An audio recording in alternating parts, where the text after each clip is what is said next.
We are so excited to welcome 3 more incoming residents today on Lunch and Learn for the Clay Studio. We have Dante Gambardella, Liisa Nelson, and Jinsik Yu. Welcome to all 3 of you. First, as usual, I would like to find my notes. There are too many windows open. I'll get there. Okay. We would like to acknowledge that the Clay Studio stands on the indigenous territory known as Lenapehoking, the traditional homelands of the Lenape, also called the Lenape Delaware Indians. As part of this land acknowledgement, we reflect on the need to be stewards of the land. We would like to encourage with our commitment to the ongoing and deepening of the relationship with the Lenape who live still in this area and beyond. So I'm going to put the website of one of the organizations. This is the Lenape Nation of Pennsylvania, if you want to do further research. Okay.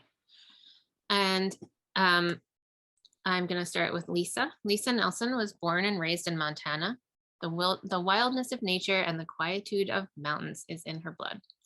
In 2018, she graduated with an MFA from the New York State College of Ceramics at Alfred University. She holds a BFA from Pacific Lutheran University and a post-baccalaureate from the University of Colorado Boulder. She's been an artist in residence at the Jingdezhen Ceramics Institute in China during the fall of 2019. She was visiting artist at the Central Academy of Fine Arts in Beijing in the spring of 2019. She has taught at Alfred and worked closely with students at JCI and CAFA as a mentor and advisor. In 2020, Nelson founded Theory Contemporary Art Space, an experimental gallery that is currently transitioning from brick and mortar to a digital and pop-up based project.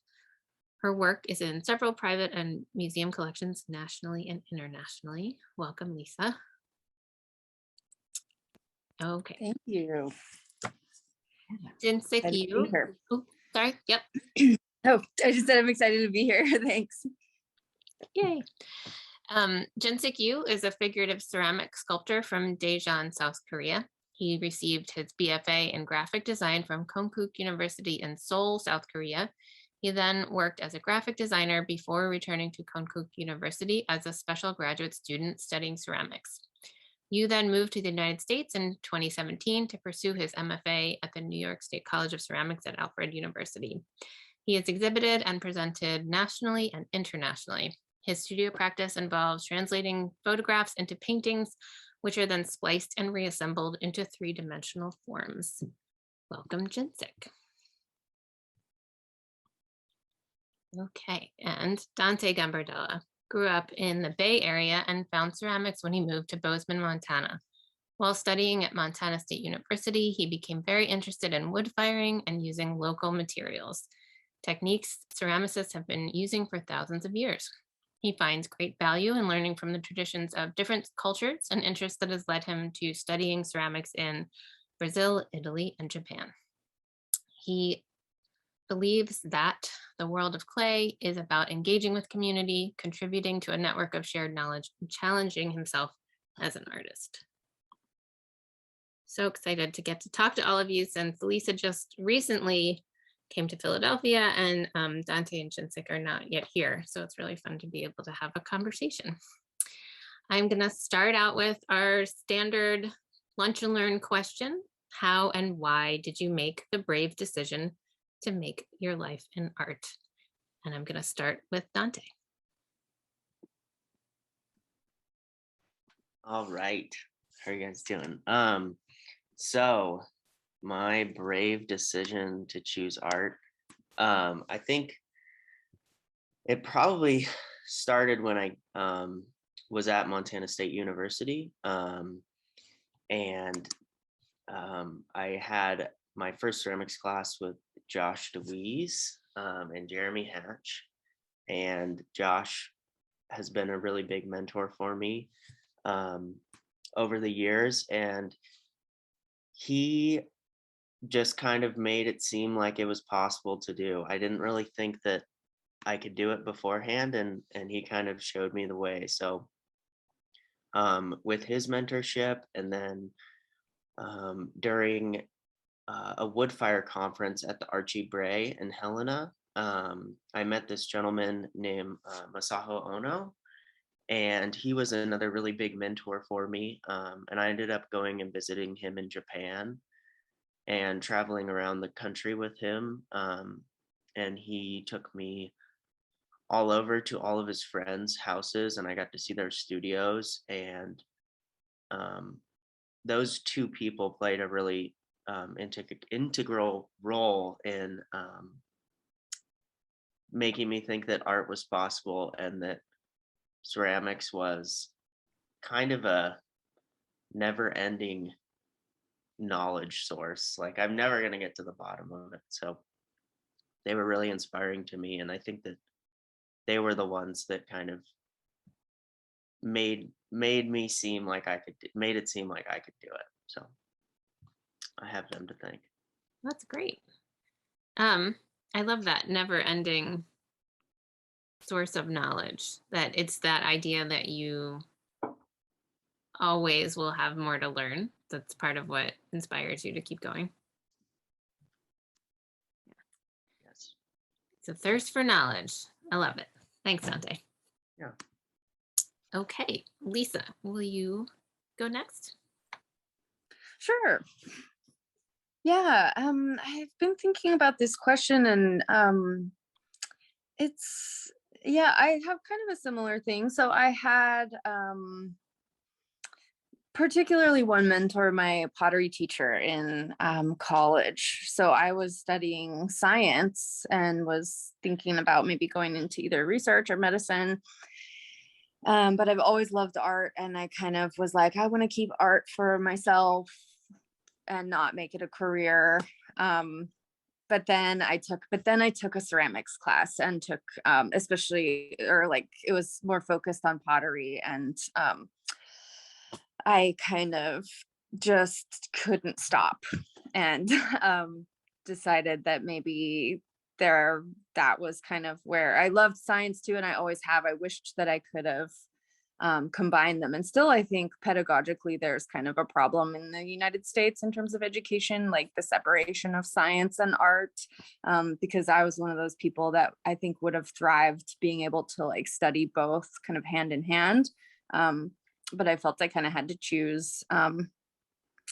But I felt that choosing art was like a way of, first of all, it was just amazing for me to touch clay. It was clay that got me on the art path, and that made me decide like, okay, this is what I want to do more than anything else.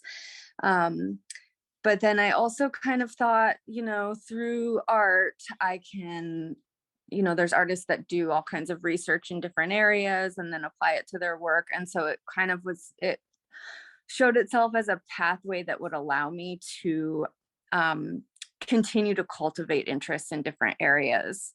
And I think it was that mentor in the beginning and clay itself that kind of got me started, and just got me sort of hooked on the feeling of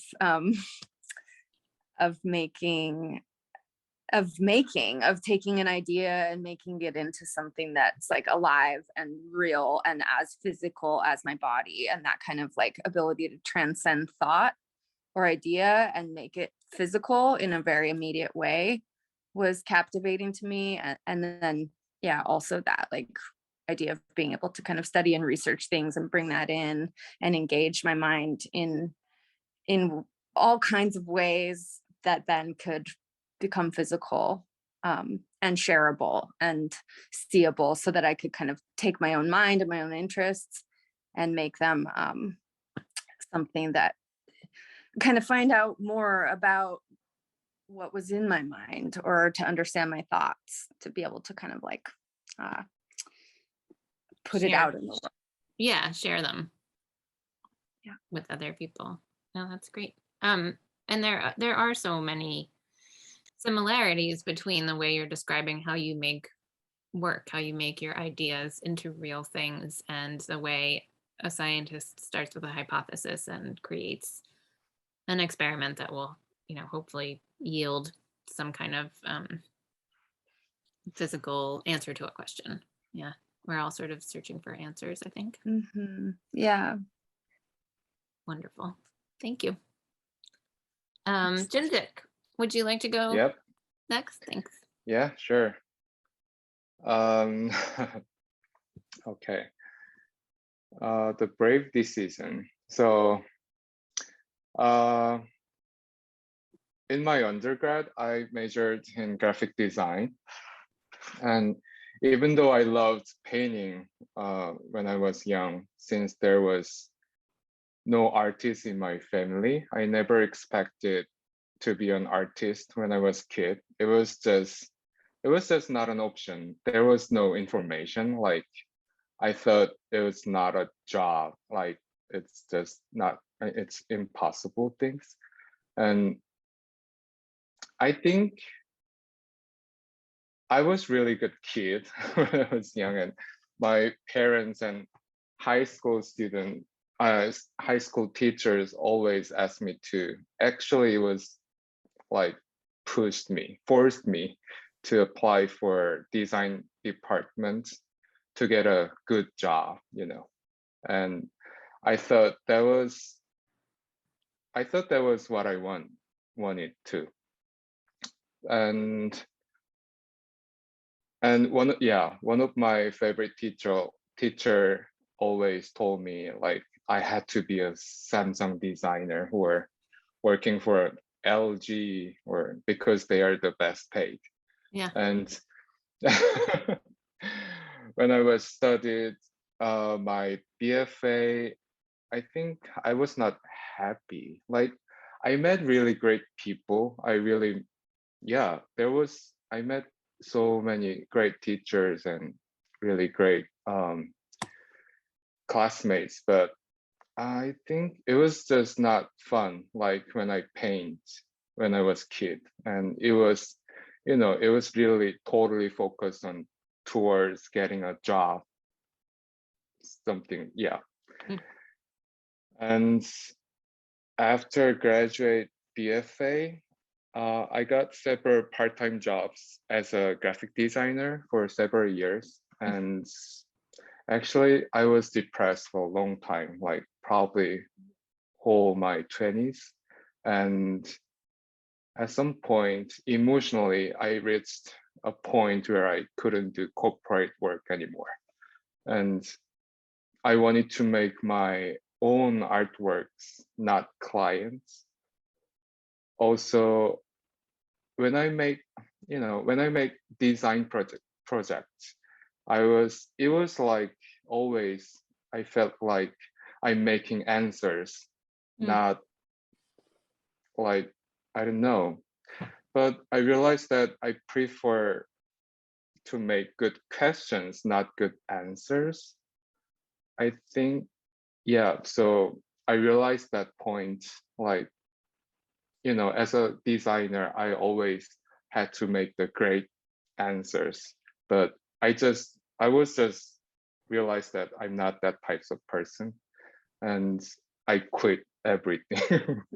And I just felt like I wanted to do something artistic, like painting, to heal my mental problem then at that point. And it was an excellent excuse to do my art project. Yeah, that's the. Yeah. Yep. That really was a very brave decision, because you were on one path and you had to change your path, which is a hard thing to do, especially when you have pressure from your family and your society. So was that when you first took a ceramics class, or had you already taken, like, known about? No, it was literally first my experience. Like, yeah, when after quitting everything, I just started drawing and painting something. And one day, one of my friends asked me, like, oh, why don't you make 3D sculptures with your drawings? That would be really cool. And actually then I was struggling with using color, and it made me crazy, something like it was really stressful. And that's why my friend asked me, like, suggest me, like, why don't you make sculpture? Then you don't need to think about color. I mean, I need to, but you know what I'm saying? It would be easier. So, and I thought like, oh, that's really cool. And I tried many different materials, and clay was one of them. And you know, as you guys, I just fell in love, and it's yeah, it was yeah. Yeah, that was the decision. That's lovely. And I wrote that down. You wanted to make questions, not answer questions. That's a good one to remember. Thank you, Jinsik. Well, thanks to all three of you. Now we're going to get to see some artwork, and we'll go back and start with Dante. I will share my screen with everyone.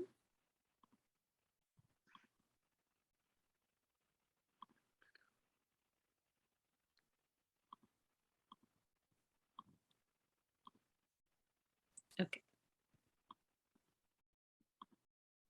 All right. And just let me know when you want me to change the slide. Okay, great. So this is a material that I've been working with for a while now, probably about 4 years. And it's actually the bottom of a lake bed in Helena, Montana. And I use primarily local materials to design clay bodies, sometimes just use the materials raw. But I spent quite a few summers driving around the state of Montana and looking for dirt that I thought was interesting, and identifying different things and talking to various people. There's a really rich history of ceramics and using local materials in specifically Bozeman. Peter Volkus actually went to his undergrad here, and he learned from Francis Senska. And Francis Senska was really big on preaching local material use. And so I'm kind of, you know, I don't know, I wouldn't say carrying on the tradition, but maybe paying homage to the things that that she shared with her students. So anyway, this is an iron-rich rhyolitic clay. Rhyolite is formed when a really nasty volcano erupts. So this was actually probably from the last time that Yellowstone erupted. And that is usually when rhyolite is produced. Rhyolite is a very refractory material because it's so high in silica. And what's happening here is we have a layer of rhyolite along the top. And then at the bottom there is settled iron. And that iron is because it's the bottom of a reservoir, actually, that gives Helena, Montana, a lot of its water. And via wind erosion, iron settles into the clay, into the lake, lands on the lake, and then settles to the bottom. So what that creates is kind of this rhyolite material mixed with iron, so it brings down the melting temperature a little bit and makes it a little more workable. So this is Scott's Reservoir, is the name of the clay. And I made a clay body called the Scott's Res Cappuccino. And it's kind of a brownish color, kind of like a milky brown, you know, the color of a cappuccino. And I've been working with that for a while. So you can go to the next slide, Jennifer. So a big part of my practice is using materials that I find nearby and learning about different ecosystems. So in some cases, you might see this photo and you'll be like, oh no, Dante chopped down a tree. He's a terrible lumberjack or something. But actually what this is a Douglas fir tree. And through a permit that I obtained through the National Forest Service, I can collect up to 12 cords of wood in a single season. So this, usually a lot of the time I spend collecting wood to fire my pieces in wood kilns. Is just involves learning about my environment and learning about different diseases that are affecting trees, and then identifying those trees and then using them as firewood, not only for the wood stove in my studio, but also um, for creating ash and creating surface on pots. So this is a Douglas fir that got a disease called red ring rot. Um, and it can take out a tree really quickly. And what happens is that the tree stands, it's standing deadfall. So it stands upright and it basically creates a really volatile fuel source. So if there is a fire, when we used to have fires before we had tons of dead trees that were standing up dry in our forests, the fires were a lot easier to fight. But now we have dead trees that are basically like wood soaked in gasoline because they've been drying out for several years. So actually by sustainably thinning these trees and being able to identify them, you're actually reducing the risk of a really serious like rim fire that would just decimate an entire forest. So this particular one, Sorry. oh, you're good. Yeah, so this one we recently felled and it's going to be used in our upcoming firing that I'm loading on Monday. So I'm really excited about that. And is this picture related to this? This is kind of a different one, although a similar kiln. So this is a kiln that my friend Dominic and I have been building down in Wyoming in the Sunlight Basin. His family has a horse ranch that they've had for like over 100 years. And what we're trying to do is kind of incorporate a ceramics program into this particular ranch and possibly kind of set it up like an artist, possibly an artist residency, but also like have a week where we just teach ceramics classes to the guests. And so we've been working on this kiln, and all these bricks are recycled bricks.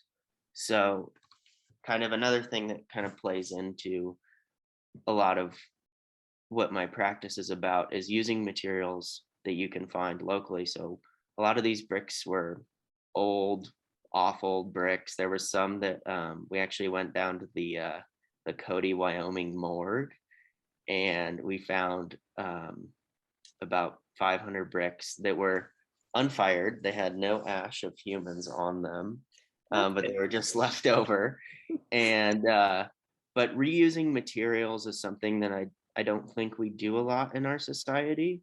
So things are used once and they're seen as difficult to use again. So a lot of these bricks almost every brick on the kiln was grinded so that the previous atmosphere that was lodged on those bricks from thousands of firings was removed so that we could stack them. And then, that creates problems. So the process was quite slow in creating this kiln, but it's pretty cool because it's entirely made of recycled materials, as well as the steel. And I think the cinder blocks, they weren't new, they were used. So pretty much everything is a used material.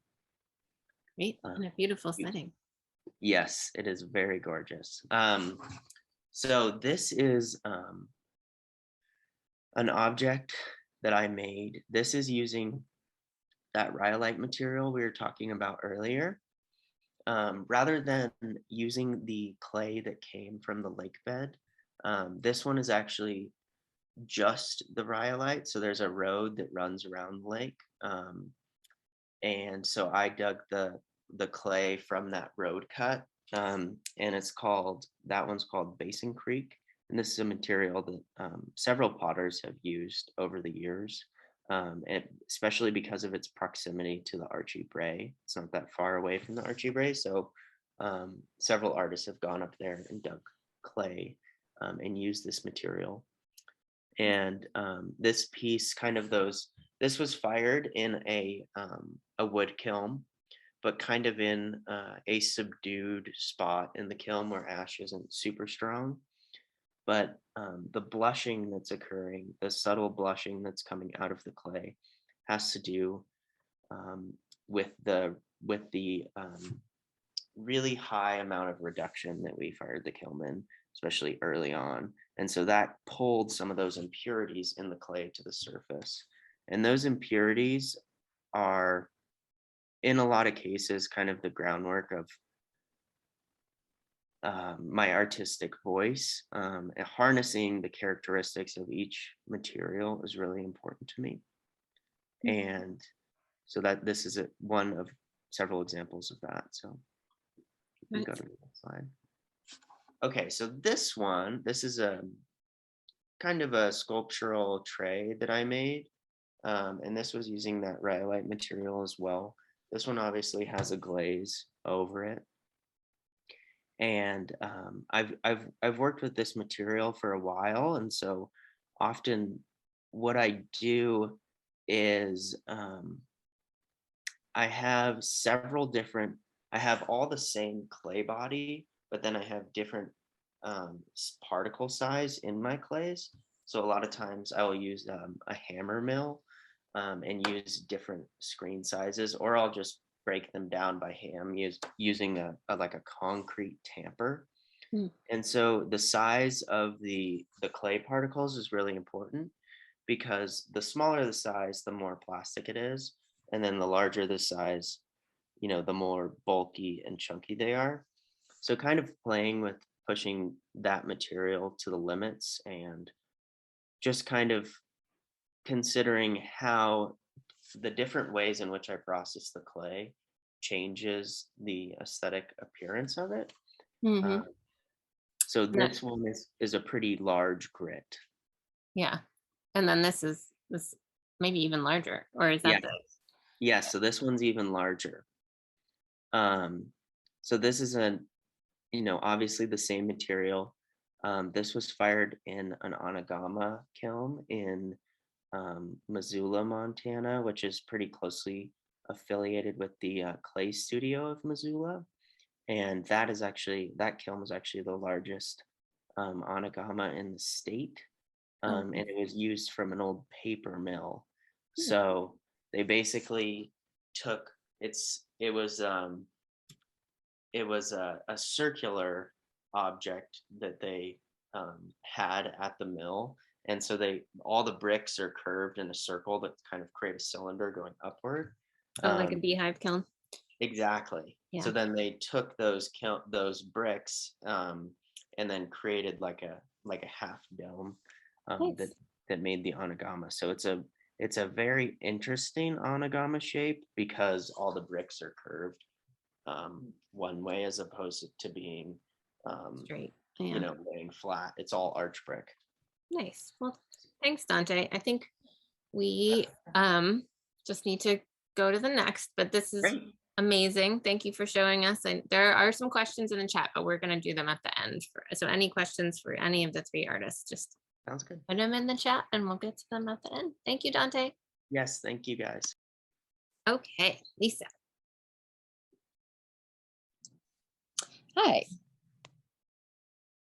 Oh, here you are. Oh, you're on mute. Sorry. Okay. I'm back. Okay. Can you hear me? Yes, you're good. All right. Great. So yeah, I'll just start off, I guess, just as a kind of opening thought. So most of my work is kind of led by material curiosity and formal exploration. And I think also color plays a big role in the ways in like how I think through or how I kind of feel through, I guess, what I want a piece to be. And it's always a process of curiosity and sort of letting the work and the material lead me, as opposed to like planning out a specific idea and then executing it. So I like to keep the work alive, like in the sense that I like to allow for a dynamic of change to be active at all times. So even if I have an idea and I'm like, oh, I really want to make this thing, I'm going to go ahead and start it. But then I always try to like interrupt my own expectations when it comes to my what the thing is going to be, and allow for like just paying attention to kind of what I'm feeling, what I'm thinking about, how I'm responding to the process and to the form that's developing, and allowing an openness and kind of like a conversation with whatever that force is that is the creative flow or the thing that's kind of beyond grasp.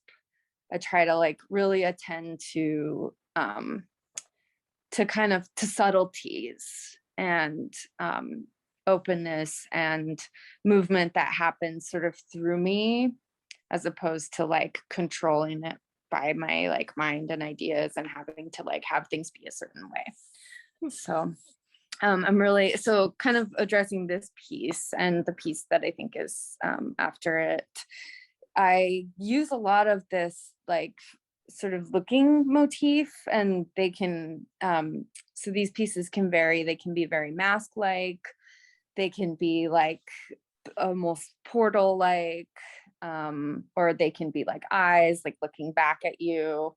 So I'm really interested in, and then it's also kind of like my name has two eyes in it, and so I think for me it's kind of like a personal identity thing that's almost like on an underlayer. It's like sort of my idea about like sight and seeing, and how I kind of relate that to myself and my own experience of the world, like sight and insight, how those things change based on your perspective in the world, from where are you looking at things and through what kinds of lenses. And so I really liked what Jinsik said as well about being more interested in the questions and the answers. And I think that really is true for me as well as an artist. Like I'm always like, okay, well, what's here, what's causing me to like experience things in this way? Like, is my experience of the world actually reflecting the reality of it, or is it layered under all of these things that are like part of my own experience and I'm projecting some other reality onto it? So for me, like meditation and like the Taoist tradition. So I discovered Taoism in college and have been a practitioner and student of Taoism kind of ever since. And that's it's an indigenous Chinese religion, but it's very based on like experience and kind of has a ground in quietistic practice, similar, very influenced by Buddhism. And so I kind of have a worldview that is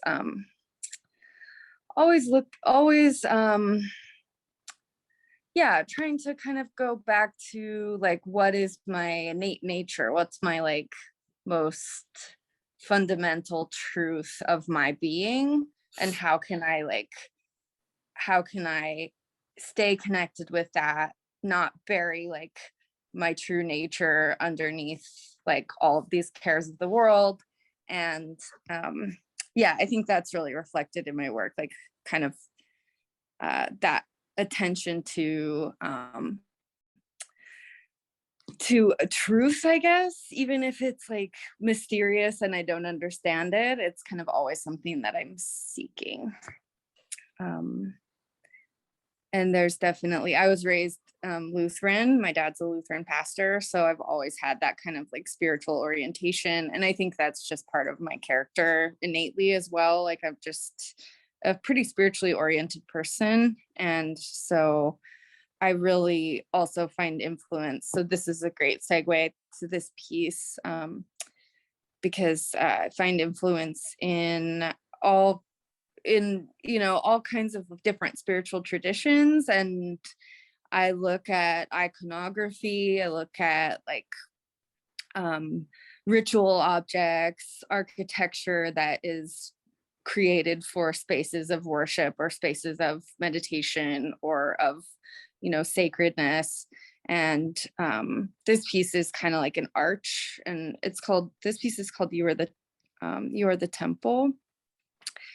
And so it's kind of reflecting this like archway or gateway, but it's also like made up of all of these sort of body-like, kind of sensual, maybe somewhat suggestive types of forms that are very much like based on the physical. So I think in this piece especially is a good example of like how I kind of try to marry together like a sense of the spiritual and the transcendent with a very strong sense of like physical sensation. This one also, to me, in addition, connected to what you're saying, it's like a grotto. It has grotto references in the, like you're saying, it's an icon, and it references the mandorla around the Virgin Mary that you see in those kinds of statues. And also the kind of like body forms are often part of that grotto sensation of it being like a mouse. Anyway, very age-old art historical things going on in here. Yes, yeah, thanks for saying that. So right, so mystics in all traditions throughout history have often used heightened physicality, like some kind of heightened sense of the physical, or have experienced that, I guess I should say, as something that goes hand in hand with divine experience, or with like, a direct experience of God in some way or another. And there's often this erotic like suggestion, and it's very subtle, and so I kind of do that with my work too. Like there's these very suggestive forms that are kind of about what's about the ecstatic, I guess you could say. So this piece is also really exemplary of that. So these forms are very like, there's the kind of like male female thing going on, and then there's also like a figurative, almost with this piece, it's almost like a battle, like the little soldiers lined up, or it's like grass and things growing. So I really like the ambiguity of when I can make forms work on a lot of different levels at the same time and create ambiguity, or just like, or sort of range, and almost like an unfolding, like when you have a really amazing like gourmet meal, or like just a really well cooked thing that has like a lot of layers and they sort of unfold like a story.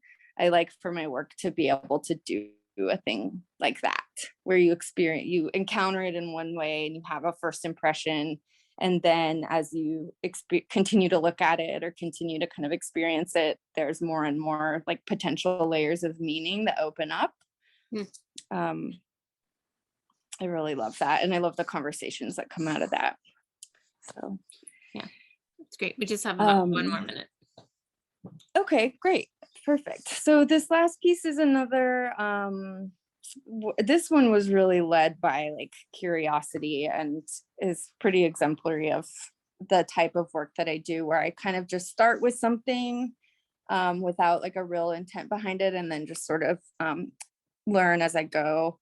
And this is with paper clay. So I really explored a lot in this piece. I fired it a couple of times and changed the orientation, flipped it over, and then added with paper clay after it was fired, and then fired it again. And this one's called Shadow Self. So it's kind of thinking about how we have these different aspects of ourselves.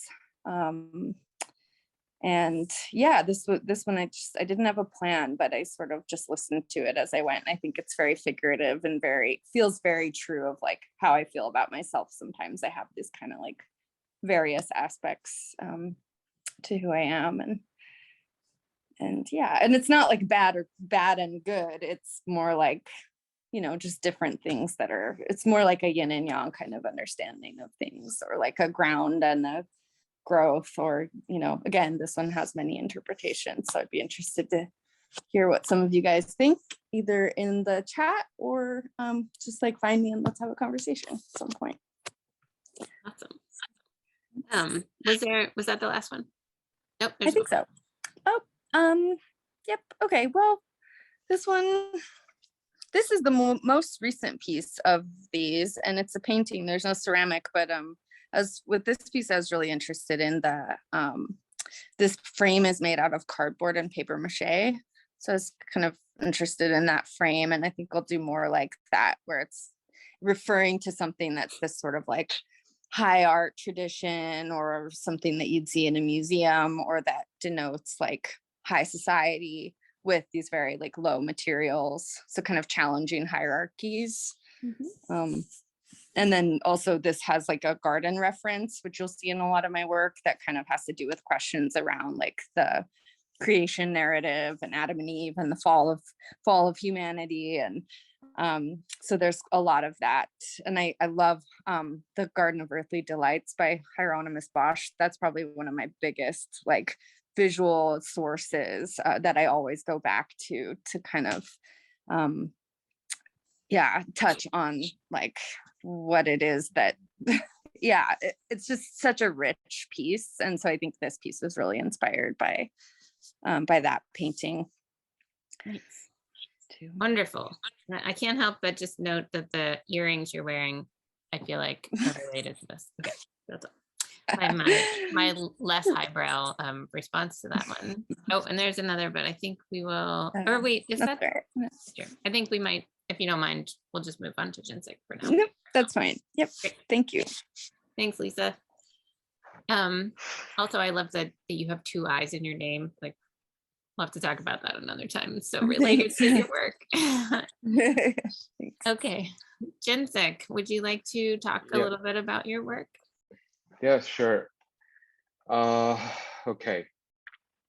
I made this in 2015, probably. And I've been inspired by human figures for a long time. And I always wanted to make figurative forms, but it was not easy to find any specific reason why I want to make it and why I need to make the figurative forms. And before I talked about the pieces what I made right now, I'd like to briefly tell you guys what kind of work I've been doing. This piece I made this piece before grad school, and and then I worked on visualizing emotions. As I mentioned before, I've been suffering from depression for a long time, and overcoming it was not easy. And I was obsessed with the idea that if I could see the emotion, it would be easy to find a way to figure out. And I worked on visualizing emotions as an abstract forms, like this piece. And in MFA, I focused on recording my emotions with my hand gestures. And I began creating images in clay by converting them into ambiguous figures and abstract forms. And probably this piece also the same series with I made before MFA. So just let me know whenever you want me to. I'll leave it until you tell me. Probably, the next. Next one. Okay. Yeah, next one. Yeah. And in order to do this, I began by spreading, folding, and crumpling clay repeatedly. I believed these abstract shapes would be effective to represent emotions to an audience. And in the process of cutting, attaching, pulling, and pushing the clay, the use of my body formed a very close relationship between materials and expression and myself. And these days, so the next one. This is also the same series. yeah, this guy, I made this 2 years ago. And also these days I'm continuing to make figurative forms, and I see them, I think, yeah, I see them as self-portraits or records of the present.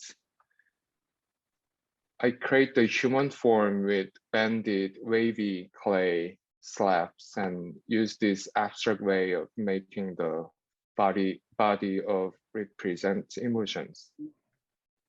And I see people as hues, entities outside of their physical appearance. This includes aspects such as feeling, ideals, beliefs, and complex narratives from life experiences.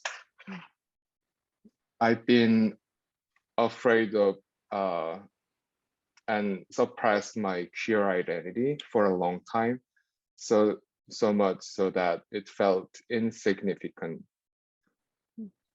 Working with the figure in this way gives meaning to that suppressed side of myself.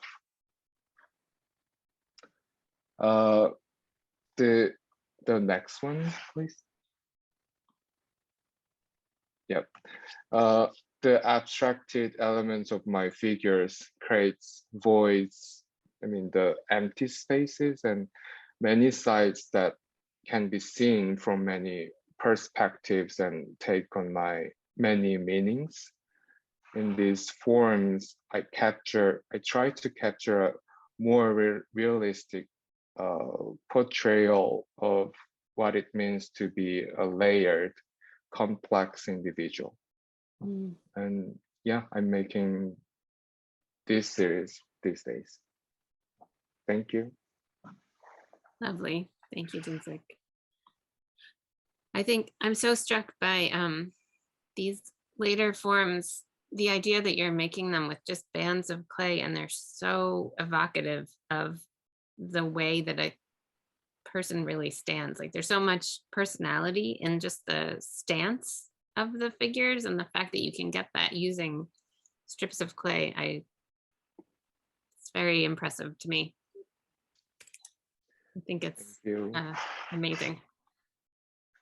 They really do convey emotion in a really strong way, even in images, because I've never seen one in person. So I think in person, that being able to walk around it, it's going to be really exciting. So, okay, thank you to all three of you. I'm going to go back to the chat because I know there were some questions. Raymond wants to know what cone Dante figure fires his rhyolitic clay to. Well, so because it's so high in silica, it's really hard to get it to vitrify. So it's kind of like the hotter the better makes the clay stronger. A lot of times the glaze is doing a lot of the structural support of those pieces. But I fire cone 10 to 12. If it's in the front of an amagama, it will not melt, and the clay is so porous that it will absorb so much ash that I've never had a piece like fuse. So I think that the one piece probably got to cone 13 or 14 because it was in the firebox of the onigama. Julia wants to know how you know if the recycled kiln bricks, I think that's what she's talking about, if they can sustain the temperature of the kiln. I guess you just have to see. Yeah, we just have to see. The best way to do it is to fire them all in a gas reduction kiln. You can't really fire. You need to fire them in reduction because if they have a high iron content, that will cause them to melt. In reduction, where they might not melt in oxidation. So we just have to see, but all those bricks were from recycled kilns.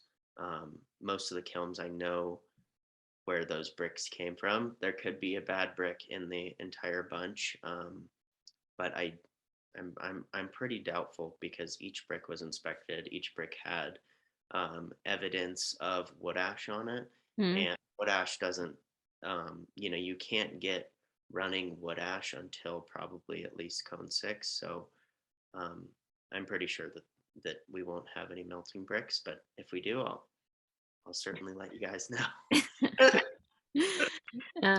Diana seems to be unable to believe that you would want to leave Montana to come to Philadelphia, but I know why Philadelphia is great. So I think that kind of leads us into the quick final question for each of you, which is, why did you want to be a resident at the Clay Studio, or what is most exciting to you about the prospect? I'm going to start with Jinsik since we went the other direction before. Just if you have a quick answer to that. Oh, okay. The first time I visited there was in 2018, and well, it was it was great honor and inspiration for me to find out my former professor, Liisa, was a part of the residency program at the Clay Studio 20 years ago. And I always heard like, oh, how that's cool place. And Harinli always told me like, you should apply. And I just been waiting for the best moments to apply for the Clay Studio for a while. And I currently live in Brooklyn, New York. And I'm working as a member of the fabrication team for Simon Lee Studio in Brooklyn. And I recently decided to cut my hours back in order to work my art full time. And I thought, this is the time to apply for the Clay Center, finally. And I just felt like that. And yeah, it was the best moment, I think. Oh, that's great. How lovely to hear. Thank you for sharing that. Liisa, what do you think? What are you most excited about? Or why did you want to come? Yeah, thanks. So I also just moved here from Montana, and it was hard to leave because Montana is so beautiful, and it was just a great place to be in the pandemic and lots of space to get out. And so not gonna lie, it was definitely a tough thing to give up, but I think there's definitely a lot of things that I'm really excited about that will be a like solid trade-off. One thing is just like reconnecting with humans. So part of that Montana life is a lot of isolation and a lot of like, I was with my family, so that was beautiful time, but I just really felt like it was time after being in this sort of cocoon experience to like rebirth myself into the world and find out like what my new post-pandemic form is going to be, and like start to just re-engage and kind of open up and just get involved with people again.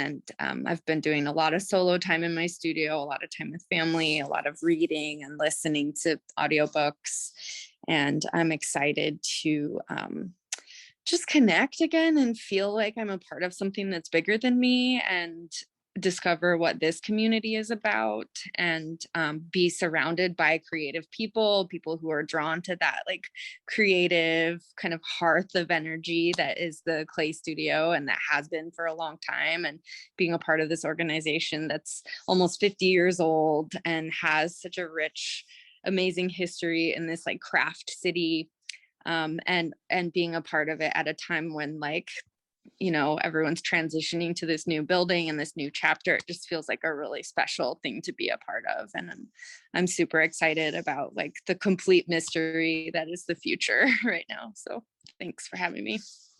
That's great. I love it. I feel the same way about the new building. There's an article or an essay written recently called "The Pandemic is a Portal." And I feel like the pandemic and the new building are both portals. It's just going to be so interesting to be going through both at the same time. Dante, what do you think? What would you like to add? I think that a lot of the things that Liisa said, I'll probably piggyback on, but I've been in Montana for 6.5 years.